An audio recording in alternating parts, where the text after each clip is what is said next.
नमस्कार दोस्तों, मैं मनोज ओटानी आपका स्वागत करता हूं आपके अपने चैनल में। दोस्तों, आज जिस कंपनी की मैं आपसे बात करने वाला हूं वो नेचुरल गैस रिलेटेड सेक्टर में एक बहुत बड़ा नाम है।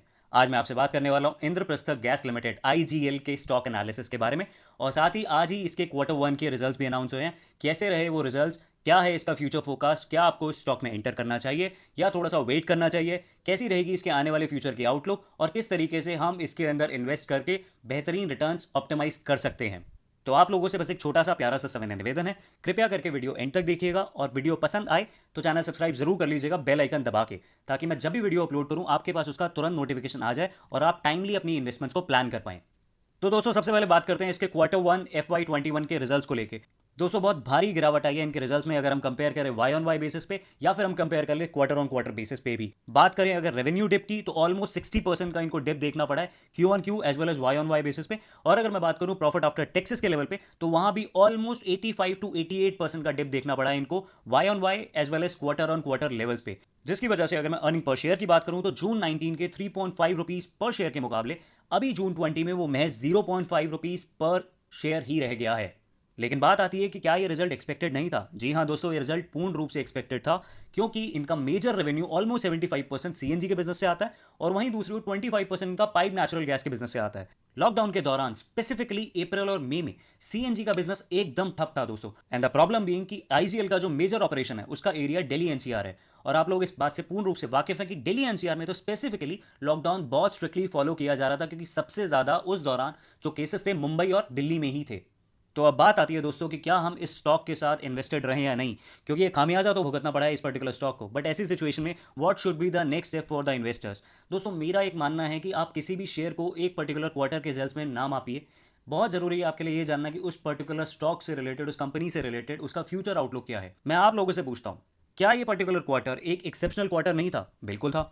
तो क्या एक पर्टिकुलर एक्सेप्शनल क्वार्टर के बेसिस पे ये डिसाइड करना कि उस कंपनी में इन्वेस्टेड रहें या ना रहें, क्या ये अपने आप में एक गलत पैरामीटर नहीं होगा? तो ऐसे वाले केस में इस पर्टिकुलर बिजनेस का फ्यूचर आउटलुक और क्या कहते हैं इसके पुराने आंकड़े और साथ ही साथ इसका आने वाला फ्यूचर फोरकास्ट, इन सारे पहलुओं का हमें पता होना बहुत ज्यादा जरूरी है ये जानने के लिए कि क्या हम इसी स्टॉक पे बने रहे या नहीं।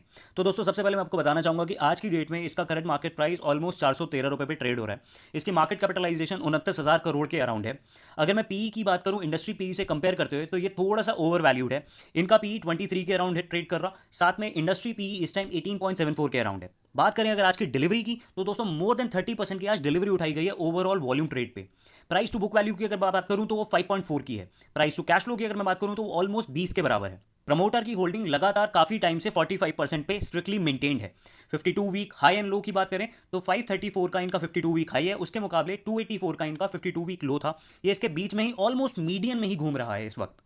साथ ही साथ आप कुछ बात कर लेते हैं इनके फाइनेंशियल एनालिसिस से रिलेटेड एस्पेक्ट्स को भी। तो दोस्तों, ये कि पूरे तरीके से डेट फ्री कंपनी है। बात करूं अगर पेनिट्रेशन की तो अभी फिलहाल ये पाइप नेचुरल गैस के सेगमेंट में इनका रेवेन्यू और इनके ऑपरेशन ऑलमोस्ट 25% है। लेकिन क्योंकि वो एक कैपिटल इंटेंसिव बिजनेस है, उसमें अब ये अपने फंड्स को धीरे धीरे पुल आउट कर रहे हैं in order to penetrate in a better way. वो 25% इनका टारगेट है कि वो धीरे धीरे बढ़ाया जाए। और अभी तक जो इनका बिजनेस महज सीएनजी और होम पाइपलाइन बिजनेस में सेगमेंटेड था, उसमें अब ये धीरे धीरे इंडस्ट्रीज को भी टारगेट करना शुरू कर चुके हैं। बात करें अगर इनके रिटर्न ऑन इक्विटी की तो वो मोर देन 23% है। Return on capital employed more than 25% है। एसेट टर्नओवर रेशो भी इनकी बहुत ही खूब है, 85% से ऊपर है। रेवेन्यू की अगर मैं बात करूं तो पिछले 5 साल में 3600 करोड़ से बढ़कर मार्च 20 में 6400 करोड़ रुपीस का इन्होंने रेवेन्यू बुक किया है। वहीं दूसरी ओर नेट प्रॉफिट भी इनका 400 करोड़ से बढ़कर ऑलमोस्ट 1100 करोड़ तक पहुंच गया मार्च 20 में, पिछले 5 साल में। बात करी जाए अगर इनके ऑपरेटिंग और नेट प्रॉफिट मार्जिन्स की तो दोस्तों वो भी कंसिस्टेंटली हर क्वार्टर दर क्वार्टर बढ़ते जा रहे हैं, अगर मैं जून 20 को एक एक्सेप्शनल क्वार्टर की वजह से कंसिडर ना करूं तो।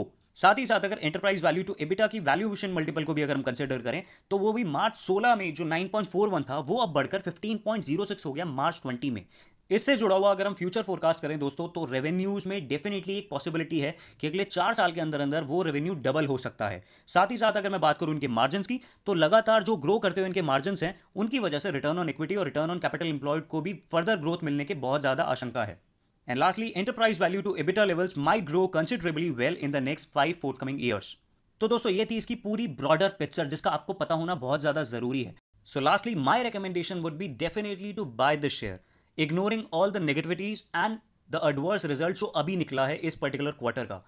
लेकिन आप ये इंश्योर करके जरूर चलिएगा कि अभी जो करंट मार्केट प्राइस पे इसका वैल्यूएशन चल रहा है वो थोड़ा सा ज्यादा ओवर वैल्यूड है, and owing to the adverse result जो आज निकले हैं ये डेफिनेटली थोड़ा सा डिप होना मांगता है। ऐसे वाले केस में बेटर रहेगा कि आप अपनी बाइंग को ऑलमोस्ट 380 टू 385 रुपीज के अराउंड रखें। उससे ज्यादा अगर आप कुछ भी अभी लेते हैं तो थोड़ा सा ओवर वैल्यूड रहेगा अभी के सिनेरियो के लिए। And make sure that you hold all these quantities for at least 1 to 2 years bare minimum in order to extract the best benefits. तो दोस्तों ये थी हमारी वीडियो इंद्रप्रस्थ गैस लिमिटेड के स्टॉक एनालिसिस के बारे में। आई होप ये वीडियो आपको जरूर पसंद आई हो। कमेंट बॉक्स में मेंशन करना और मुझे बताना बिल्कुल मत भूलिएगा कि वीडियो आपको कैसा लगा। साथ ही साथ इससे रिलेटेड अगर आपका कोई क्वेश्चन हो तो डेफिनेटली उसे मेंशन कर दीजिएगा। इसके अलावा अगर आप किसी और कंपनी का भी स्टॉक एनालिसिस मुझसे करवाना चाहते हो तो please do mention it in the comment box. इसके अलावा आप डायरेक्टली मुझसे कनेक्ट कर सकते हैं फेसबुक, इंस्टाग्राम या लिंक्डइन जैसे सोशल नेटवर्किंग वेबसाइट से। All these platforms gives me an opportunity to directly interact with you guys on 1-to-1 basis. मिलूंगा मैं दोस्तों आपसे अपनी अगली वीडियो में, तब तक के लिए जय हिंद।